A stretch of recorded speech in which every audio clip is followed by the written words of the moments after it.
이사야서는 크게 세 부분으로 나뉘어져 있습니다. 첫 번째는 뭐냐면은 1장부터 35장까지 이야기인데요. 1장부터 35장까지는 우시야 왕부터 히스기야의 아버지죠.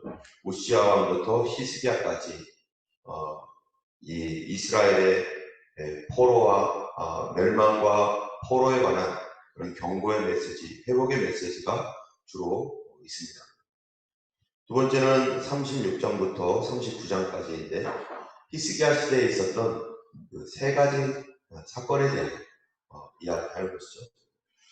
그래서 아수르의 침략, 우리가 이미 봤던 아수르의 침략에서 히스기야가 어떤 태도로 하나님 앞에 나갔는가, 주변에 많은 간신배와 불신한 사람들이 있었지만 바로 목회자였던 이사야의 말을 듣고 그가 하나님께 마음을 정하여서 믿음으로 나갔었을 때 정말 하루아침에 18만 5천이나 되는 엄청난 숫자가 정말로 다 쓰러지고 하나님의 구원을 보게 되는 갑작스러운 구원이 그 나라에 임했던 첫 번째 사건. 두 번째 사건은 바로 그가 이제 병이 들어서 나이 44세 중년의 나이로 인생을 포기하고 접어야 될 때 그때 오히려 절망적인 소식에 그는 낙담한 것이 아니라 포기한 것이 아니라 자기의 생명을 위하여 더 간절하게 하나님 앞에 기도로 나아가서 그 하나님 앞에서 그가 생명을 15년을 더 연장받아서 그래서 그의 다른 열조와 마찬가지로 그 당시에 60세 정도를 살다가 이제 생을 마감하게 되었습니다.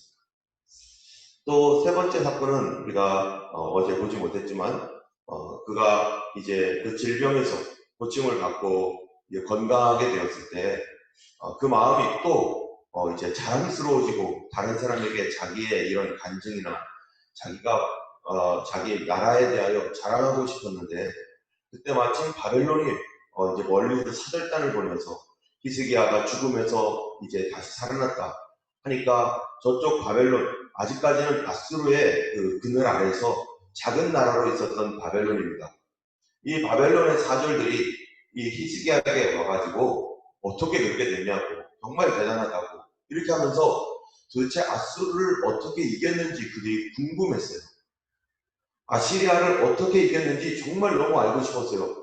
지금도 어느 나라도 아수르를 이기고 승리한 나라가 없고 애국마저도 저렇게 벌벌벌 떨고 있는데 이 작은 나라, 이 유다라고 하는 이 조그마한 나라가 아수르의 18만 5천을 완전히 무너뜨리고 심지어는 왕까지 돌아갔다가 이제는 테러를 당해서 죽고 아수르가 막 흔들흔들거리는 막 이런 절제절명의 위기 속에 있는 그 시대에 바벨론이라는 조그마한 나라, 바벨론도 아수르에 의해서 지금 지배를 당하고 있는데 그 아수르를 이긴 그 궁금해서 그 사절단이 왔었습니다.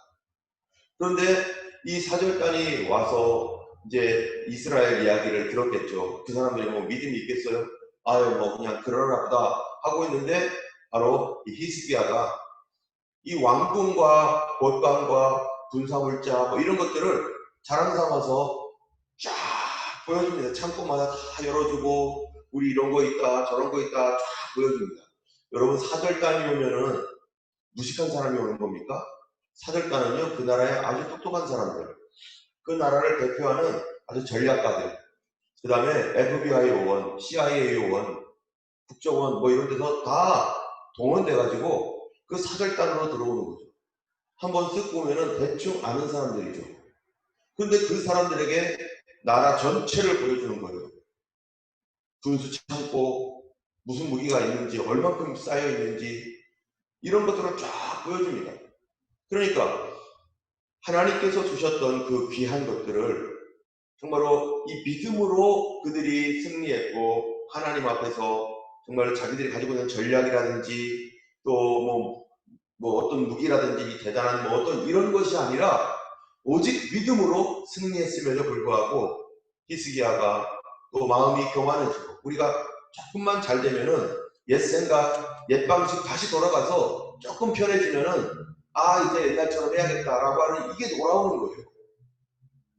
그러다 보니까 자기가 이 자기의 앞으로 바벨론에 의해서 멸망받잖아요. 이 이스라엘이, 유다가.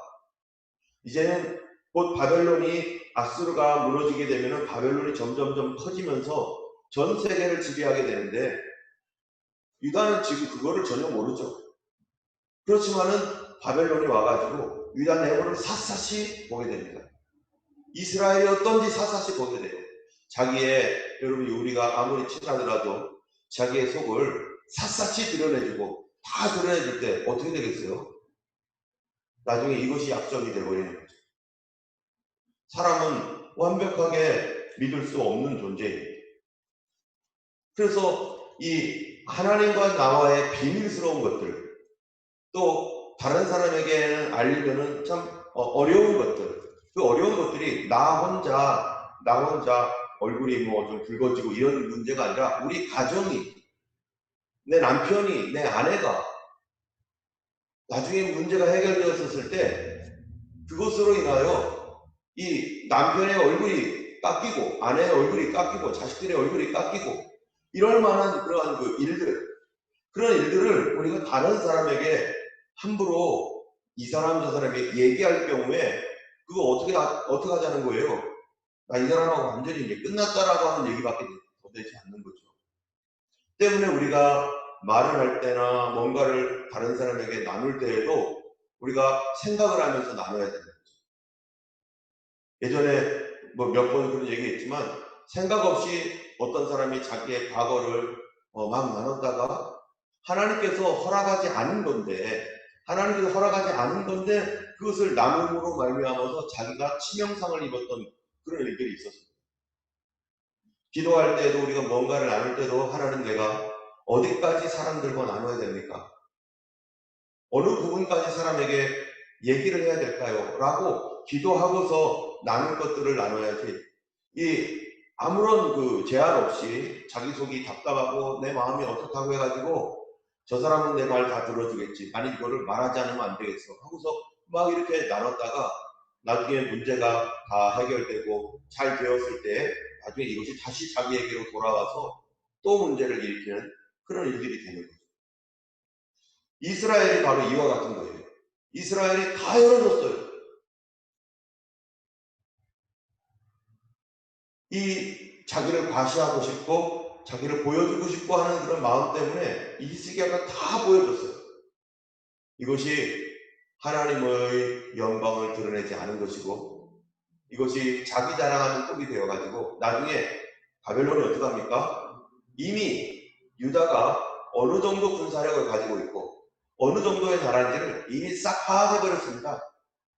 그래서 이제 아수르가 무너지고 그 다음에 바벨론이 부상할 때 유다가 한 번에 밀리는 거죠. 세 차례에 의해서 공격을 받아서 유다가 이제 완전히 무너지는데 바벨론 포로가 거기서 나온 거예요. 그러니까 우리가 하나님의 은혜를 받은 직후가 중요합니다. 하나님께서 나의 기도를 들어준 다음에 나는 어떤 태도로 이 문제를 볼 것인가.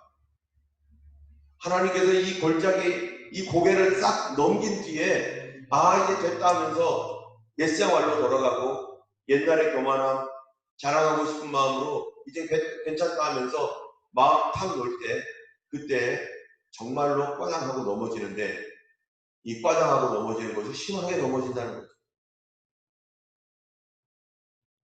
어쨌든 이스라엘이요, 이 히스기야가 잠시의 이 교만함, 이 교만함으로 그가 바벨론에게 보여주지 말아야 될 것들을 보여줌으로 인해서 그 이후에 그 나라가 어려움을 당하게 됩니다. 다만 히스기야 시대에는 그 일이 없습니다.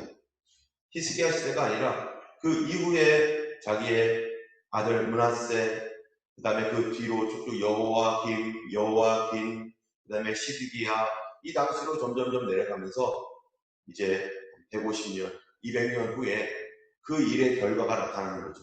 우리가 무언가를 했을 때의 결과가 곧바로 나타나는 게 아니죠. 어떤 그 일들이 결과적으로 나의 삶 뒤에 나타날 수밖에 없어요. 때문에 우리가 그런 일이 있을 때마다 또 하나님 앞에 엎드리고 또 겸손하게 무릎 꿇을 수밖에 없는 그러한 어쩔 수 없는 죄인임을 우리가 고백할 수밖에 없습니다. 그러니까 성경에서 우리에게 강력하게 선포하는 게 있습니다. 항상 강력하게 선포하는 건 뭐냐면은 우리는 죄인이다라는 것을 강력하게 선포해요. 2000년 전이든지 4000년 전이든지 지금 현재든지 인간은 뭐다? 죄인이다. 똑같다. 인류 문명이 발전을 하고 세상이 점점점 잘 되어가는 것 같고 그래서 더 편리한 세상이 오고 3000년 전, 4000년 전의 세상과 지금과는 완전히 다른 놀라운 경제 발전과 놀라운 학문이 이렇게 있어도 그거 아무것도 아니다. 그거 웃기다. 하나님 보실 때는 그 웃긴 짓이다. 라고 말하는 거예요. 왜 그런가? 왜냐하면 인간이라는 존재는 오직 하나로 결정될 수 있는 거예요. 성경에서 보면 인간은 누구냐라고 말하면 성경에서 뭐라고 해요? 죄인이다. 여러분 공산주의, 하나님을 모르는 공산주의나 사회주의 이런 곳에서 인간은 누구냐라고 물어보면 뭐라고 말합니까?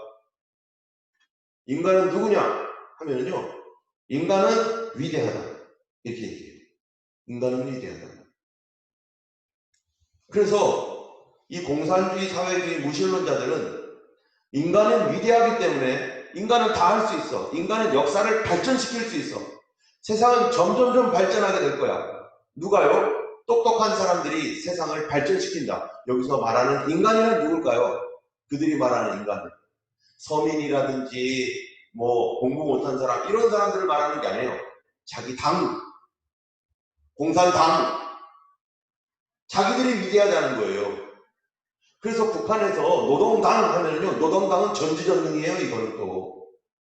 중국의 공산당 하면은요, 이 공산당은 뭐든지 가능하다는 거예요. 그러니까 공산당이 하는 모든 일은 정당하다고 말하는 거죠. 왜냐하면 우리는 위대하니까. 그래서 인류 발전을 위해서 우리가 하는 모든 노력은 우리가 그 노력을 위해서 사람을 죽이거나 사람을 못 살게 구거나 어떤 독재를 했거나 상관없이 우리는 인류 발전을 위해서 나가는 거니까 가는 과정에 희생은 할 수 없다. 공동의 선을 위하여 희생받는 것은 할 수 없다. 그러니까 공산주의가 인간의 생명을 어떻게 여기는 거예요? 하찮게 여기는 거죠. 인간을 위대하다는 이 교만함이 이 공산주의 사상 속에 쪄들어 있습니다. 자기들은 하는 거는 정당하다고 말하는 거예요. 여러분, 한 대한민국의 사회주의자들이 지금 우리나라를 잡고 있잖아요. 그 사람들의 생각이 뭡니까? 똑같습니다. 자기들이 정당하다고 생각하는 거예요. 그래서 이 사람들이 자기가 정당하기 때문에 자기들이 해왔던 모든 것은 민주화를 위한 노력이었고 그거를 위해서 했던 모든 일들은 정당한 것이고 그리고 그 일로 인하여 희생받았던 사람들은 어쩔 수 없는 것이고 그래서 자기들이 해왔던 악한 일들에 대하여서 저렇게 뻔뻔하게 말하는 거죠. 막 예전에는 그렇게 말할 수 없는 이 인간의 도덕성으로는 도저히 이해할 수 없는 그것들을요 아무렇지도 않게 뻔뻔스럽게 얘기를 해요. 그리고 뉴스에다가 또 신문에다가 자기들 잘못 아닌 것처럼 또 속여요. 근데 속이는 이유가 뭘까? 자기들은 역사 발전을 위해서 이 일은 필요하기 때문에 정당한 것이다. 이렇게 말하는 것입니다. 여러분, 이 공산주의와 반대되는 자본주의가 있어요. 자본주의. 자본주의의 모토는 뭡니까? 자본주의의 모토. 성경은요, 인간은 죄인이다. 이거요. 공산주의와 사회주의 이 사상은 뭐냐? 인간은 위대하다. 자본주의는 뭡니까? 인간은 탐욕적이다. 그래서 이 인간이 탐욕적이기 때문에 이 탐욕을 사용해서 탐욕을 이용해서 뭐를 하자는 거예요? 사람을 움직이게 만든다는 거예요. 그게 뭡니까? 그게 캐피탈리즘. 그래서 물질주의. 사람을 움직이게 만드는 게 돈이다라는 거죠. 지금 오늘날 앞으로 21세기 지금 현재 코로나 바이러스가 일어나고 있는 이 시대에 가장 강력하게 나타나는 것이 이 사회주의라고 하는 이 공산주의와 요 캐피탈리즘이라고 하는 이 물질주의가 섞여버리는 이 섞인 사회가 요한계시록 13장에 나와 있는 바로 그 적그리스도의 사회입니다. 인간의 탐욕을 이용해서 돈의 노예가 되게 하고 모든 것을 물질로 보고, 그래서 그거에 의해서 인간이 끌려가는데, 이 끌려갈 때 공산주의 사회주의적인 사상을 갖고 있는 인간은 위대하다라고 하는 이 사상을 통해서 자기들이 자본을 딱 잡아요. 자기들이 자본을 잡고, 그러면 자본을 잡았으니까 밑에 있는 가난한 사람들은 이 자본을 얻기 위해서, 돈을 얻기 위해서 죽으라고 뜁니다. 그런데 이들은 자본을 잡고 있는데, 문제는 뭐냐면은 여기 자본을 잡고 있는 것은 자본주의잖아요. 근데 문제는 이들이 사회주의적이라는 거예요. 공산주의적이라는 거예요. 독재적이라는 거예요. 그렇기 때문에 뭐라고 말하는, 자기들이 위대한 거예요. 자본을 갖고 있는 요 사람들. 자기들이 위대하니까 자기들이 하는 모든 일은 정당한 거죠. 이 사람들이 바로 엘리트라고 말하는 프리메이슨이라든지 뭡니까? 세계 자본시장을 움직이고 있는 그러한 악한 세력들이죠. 근데 이 사람들이 공통적으로 어떤 존재냐? 바로 이 사단 숭배를 한다는 거예요. 하나님을 믿는다는 얼굴을 쓰고. 그래서 빌더버그 회의라든지 300인 회, 여러분 아마 이 음모론이나 이런 데서 아마 들어봤을 겁니다. 이게 이 사람들이 이제는 드러내놓고 하기 때문에 이제 음모론도 아니에요. 바로 이 사람들이 적그리스도의 세력이에요. 앞으로. 그래서 도덕성이 없어요. 자기들이 하는 어떤 일이든. 그래서 이 사람들이 이 인류 프로젝트에 인구를 5억만 남겨라, 이런 프로젝트도 있잖아요. 5억만 비석으로 아예 만들어놨어요. 5억을 인류가 살아갈 수 있으려면은 5억을 남겨라. 그래서 인구가 많아지는 건 옳지 않다. 산화제한하게 하고, 하나님은 온 땅에 충만하라고 했는데 아직 살 곳이 엄청 많아요. 아직 개발되지 않은 곳이 엄청 많아요. 그런데 말하기를 충만하게 하지 않고 더 줄여야 된다. 더 줄여야 된다. 하나님 말씀을 정면으로 똑같이 반대로 움직이는 사람들. 근데 이 사람들의 특징이 뭐라고요? 자기가 하고 있는 비도덕적이고 말도 안 되는 일을 정당하다고 믿고 밀어붙인다는 거예요. 여러분, 하나님의 일은 어떻게 합니까? 하나님은요. 하나님은 어떠한 목적을 향하여 걸어가는 그 길에 있어서 목적도 중요하죠. 그러나 목적인 이 결과는 누가 내는 겁니까? 하나님이 주시는 거예요. 미래는 하나님의 것이에요. 때문에 목적을 향해 걸어가는 이 과정이 중요한 거죠. 하나님은 우리에게 이 과정을 보는 겁니다. 과정을 보고서 결과를 주시는 거죠. 그런데 과정이 엉망이에요. 과정이 사람들을 상처를 주고 있어요. 그 목적을 이루는 선한 과정이 사람들을 죽이면서 가고 있어요. 가정을 파괴하고 가고 있어요. 아내와 남편과 자녀들을 짓밟고 나 혼자 천국 가자 이러면서 가고 있는 거죠. 이게 공산주의랑 뭐가 다릅니까? 공산주의와 사회주의가 말하고 있는 게 뭡니까? 이게 사상주의인데, 인본주의인데, 인본주의가 말하는 게 바로 이 세상 미래는 밝다. 그리고 미래의 이 밝은 미래를 향하여 우리는 희생을 치르고서라도 밝은 미래를 향해 가는데, 누가 이거를 이끌어갈 것이냐? 우리다. 우리가 그거를 이끌어갈 것이다. 우리는 위대하다 해가지고요, 막 이끌어가는 과정에서 폭력이 난무하고 정의라는 이름으로 사람을 죽여가면서 뭐를 한다는 거예요? 이 세상을 더 깨끗하게 발전시키겠다. 정의로운 세상 만들겠다. 근데 이미 정의는 상실됐죠. 자기들이 그런 과정을 겪고 있기 때문에 사람이 올바른지 올바르지 않은지를 우리가 뭐를 통해 봅니까? 절차적 정당성을 통해서. 법적으로는요, 절차적 정당성이 있느냐 없느냐가 굉장히 중요하죠. 과연 그 가는 길이 자연적이고 올바르고 모든 사람도 살리며 가느냐. 여러분, 예수님이 십자가를 왜 죽습니까? 예수님이 만들 천국, 예수님께서 만드실 천국이 내가 너희를 천국으로 인도할 거야, 아름다운 세상으로 가게 할 거야 라고 했다면은 예수님이 어떤 방법을 택했느냐 이거예요. 예수님의 방법은 사단이 쓰는 방법과 정반대였죠. 예수님의 방법은요, 자기를 죽이는 거였어요. 천국 만들려면 우리는 어떤 생각합니까? 나쁜 놈들 다 죽여야 돼. 그것들 때문에 안 돼. 그래서 악한 사람들이라고 하는 그 악한 자들을 심판해가지고 다 처벌하겠다고 해가지고 예수님이 아마 서가지고 모두 심판해버리겠다 하면 누구 남겠어요? 아무도 안 남죠.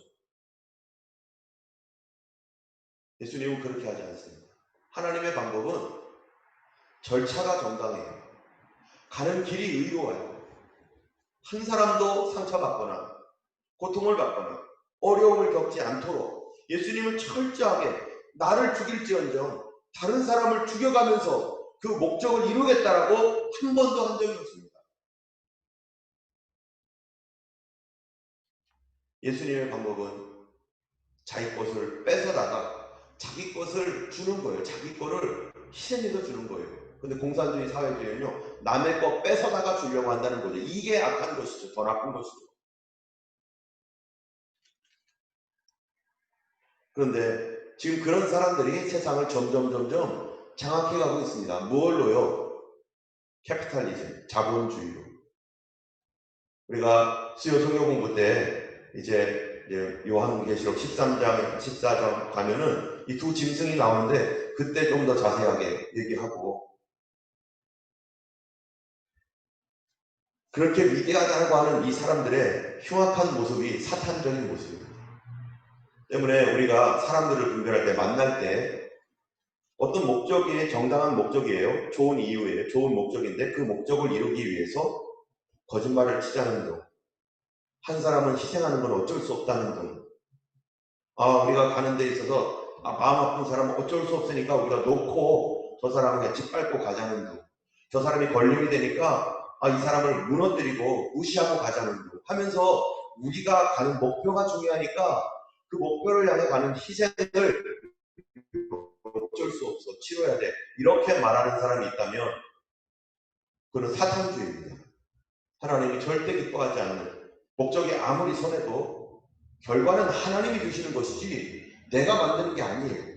내가 만들어 가겠다라고 하는 이 생각이 바로 사단이 주는 생각이죠.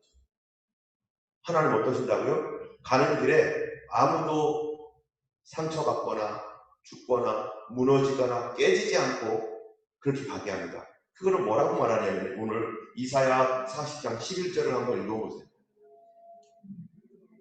이사야 40장 11절 이렇게 말하죠. 그는 목자같이 양떼를 먹이시며 어린 양을 그의 팔로 모아 품에 안으시며 젖먹이는 암컷들을 어떻게 한다고요? 온순히 인도하시리로다. 하나님의 인도의 방법은 부드럽게 인도하시는 거죠. 자연스럽게 인도하시고 온순하게 인도하시는 거예요. 하나님은 뭔가를 위해서 빨리 와, 안 와? 안 오면 할 수 없어, 너 나가, 뭐 이렇게 하면서 막 거세게 몰거나 막 그냥 터프하게 몰거나 그렇게 하지 않고 온순한 인도함이 있다는 거예요. 온순한, 이게 무슨 말입니까? 자연스러운 인도를 하신다. 그 길에 누구도 쓰러지지 않도록, 그 길에 누구도 무너져서 떨어져 나가지 않도록 온순하게 인도하시는 거죠. 비록 우리가 환난과 핍박과 어려움을 겪을 때에도, 그래서 내가 넘어지고 실수하면 안 되는데 실수했어도 하나님 어떻게 하신다는 거예요? 온순하게 오셔서 다시 일으켜 주시고 환난과 핍박 견딜 수 있도록 주님이 해도해서 괜찮다, 또 넘어졌지만 또 일어나라, 그리고 그러다가 또 가서 또 넘어졌어요, 괜찮아, 또 일어나, 같이 가자. 그렇게 하면서 이 어려움을 뚫고 나가고, 그리하여서 하나님이 주시는 그 결과의 길로 인도해 나가는 것이, 쓰러졌다고 해서 쓰러졌냐? 그것도 못 견디고 빨리 안 일어나? 안 일어나면, 셋을 떠라, 안 일어나면 나 간다, 나 너 떠난다, 이러는 하나님이 긴가요 아닌가요? 그런 하나님이 아니라는 거예요. 그래서 내가 넘어졌다고 해가지고 쉽게 낙심하거나 넘어져서 쉽게 쓰러져가지고 이제는 하나님이 나 같은 거 이제는 다 버렸어, 뭐 이렇게 막 생각나게 하는 거, 그게 하나님입니까? 아닙니다. 하나님은 그러지 않습니다. 하나님은 괜찮다, 얘기하고 또 일어나라, 또 일어나라, 또 손을 잡아주시고 또 일으켜 세워주시고, 낙심한 자 또 이렇게 세워주시면서 온순하게 우리를 인도하고, 그렇기 때문에 교회는 어떤 교회가 돼야 됩니까? 온순한 교회. 성도들은요, 온순한 성도들이 돼야 되는 거고, 목회자도 온순한 목사가 돼야 되는 거고, 모든 사람들이 온순해져야 돼요. 왜요? 예수님이 온순하게 인도하시니까. 그래서 우리 가운데 만약에 무언가를 할 때 터프하게 막 나가고 다른 사람 무시하고 다다닥 해가지고 막 나가는 거, 그거 하나님 방법이 아닌 거죠. 물론 어떤 사람은 그렇게 해주는 사람이 있습니다. 그래도 따라가는 사람, 따라오지 못하는 사람들에 대하여 우리가 어떻게 할 것인가. 그래서 그룹에서 또 그룹의 모임에 잘 참석하지 못하거나 어려워하거나 이런 분들에 대하여 아우 그 사람 왜 그래 뭐 이런 게 아니라 무슨 이유가 있나 보다. 아직은 마음이 안 열렸으니까 그분들을 위해서 우리 같이 기도하자고 이러면서 온순하게 그분들을 인도해 나가는 것. 그게 하나님의 성품이고 그렇게 온순한 가운데서 하나님이 뭐를 주신다고요? 그 결과를 주시는 거죠. 어떤 결과요?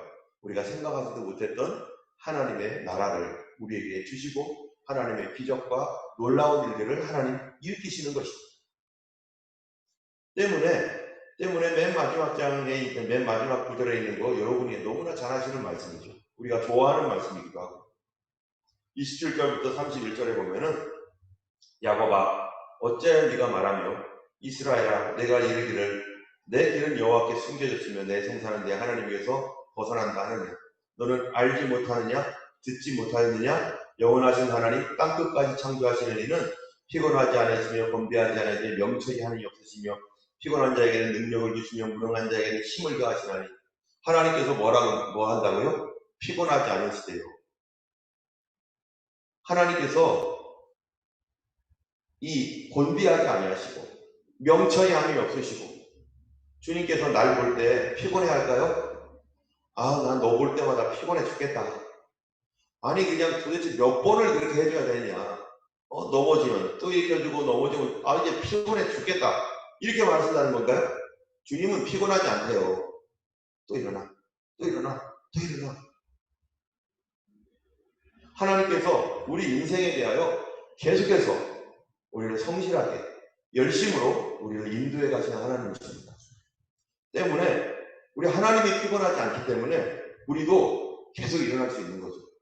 주님 나라 올 때까지 내가 여전히 계속 쓰러지는 사람일지라도 예수 하나님의 나라 가기 직전까지 또 쓰러진다 할지라도 주님은 뭐라고 하겠어요?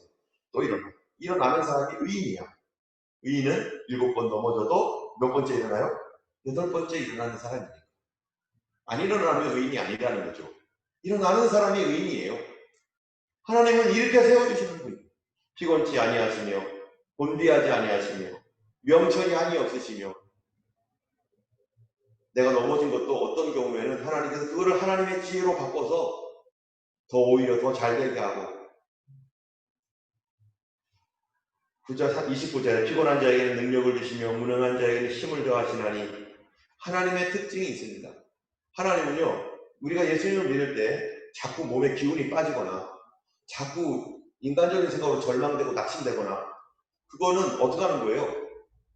우리가 계속해서 그런 삶을 산다는 건 하나님의 뜻이 아닙니다. 우리가 죄 때문에 하나님 내가 잘못했습니다 하면서 절망스럽게 기도할 수도 있죠. 그러나 그 뒤에 하나님은 반드시 어떻게 하시는 거예요? 능력을 주시고 힘을 더하시는 분. 나로 하여금 나에게 능력을 주시는 분, 나에게 힘을 주시는 분. 예수 믿는 것은 하나님의 능력을 받아서 힘있게 살아가는 거죠. 그거 가지고 쓰러질 일이 없어요. 예수 믿는 사람은. 하나님 계속 내가 비록 부족하지만 하나님 앞에서는 어떻게 되는 뻔뻔해지는 거죠. 주님 저 또 왔어요. 넘어지고 또 왔어요. 또 치료해 주셔야 돼요. 그러면서 하나님 앞에 나가는 거죠. 하나님은 능력을 주시고 힘을 더하시는 거예요. 31절 오직 여호와를 앙망하는 자는 세임을 얻으리니 여러분 세임을 주시는데 하나님이 어떻게 세임을 주신다고요? 여호와를 앙망한다. 여기에 앙망한다라고 하는 이 말이 무슨 말이냐? 소망을 갖고 기다린다. 어려움을 참고 기다린다. 이 얘기입니다. 성경에서 계속 얘기하는 게 있어요. 너 하나님이 일하실 거니까 너 기다려. 계속 하던 일 그거 하면서 기다려봐. 소망 가운데. 그 사람은 독수리의 날개치며 올라간 같을 것이고 다른 박질하여도 곤비치 아니하겠고 걸어가도 피곤치 아니하리로다. 왜요? 하나님을 기다리면서 살아가니까. 하나님께서 기다리는 자에게 능력을 주시니까. 때문에 어려울 때 우리는 어떻게 해야 됩니까? 기도하러 와야 되고요. 기도도 잘해야 돼요. 기도도 원망하는 기도, 그 기도가 기도입니까? 원망이지. 원망하는 기도가 아니에요. 여기 위에 있잖아요. 하나님 누구라고 했어요? 여호와는 피곤치 않으시고 곤비치 아니하시고 명철이 하나 없으시고. 아멘. 하나님께서 나에 대하여 피곤해하지 않음을 감사합니다. 내 인생에 대하여 주님께서 피곤하여 지쳤다 나는 포기하겠다 이렇게 말하지 아니하고 하나님께서 우리에게 명철을 주시는 하나님임을 감사합니다. 하나님은 또 어떤 분입니까? 능력을 주시는 하나님, 힘을 더하시는 하나님, 나를 기다리라고 말씀하시는 하나님, 그 하나님을 나는 기다리며 오늘도 주 앞에 나옵니다.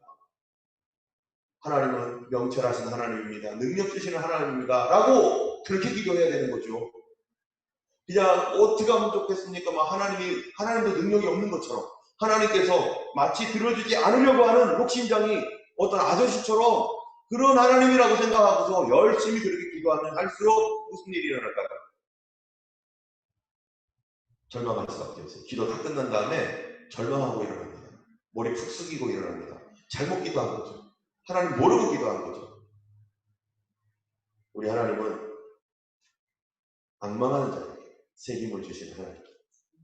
우리 하나님은 우리를 또 일으키시고 온순하게 인도하시는 그 하나님. 오늘도 우리 하나님의 인도하심을 받으며 우리를 온순하게 인도하시고 우리 삶을, 우리 가정을, 우리 교회를 그래서 온순케 하시고 내 인생의 풍파가 온순해지게 하시는 그 하나님을 오늘도 기다리며 주님 앞에 먼저 하나님의 은혜를 위하여 나를 먼저 점검하시고 내가 혹시 그랬다면 하나님 나를 용서해 주세요. 내가 그렇게 기도하지 않겠습니다. 내가 그런 식으로 살지 않겠습니다. 도와주세요. 내가 그런 방식으로 살았다면 주님 이제는 더 이상 그러지 않겠습니다. 내가 이 가는 과정, 가는 길조차도 하나님 앞에 주의 말씀대로 주의 성품대로 온순하게 가도록 나를 좀 능력을 주세요 하며 우리 하나님 앞에 기도할 때 하나님 반드시 응답하실 줄로 믿습니다.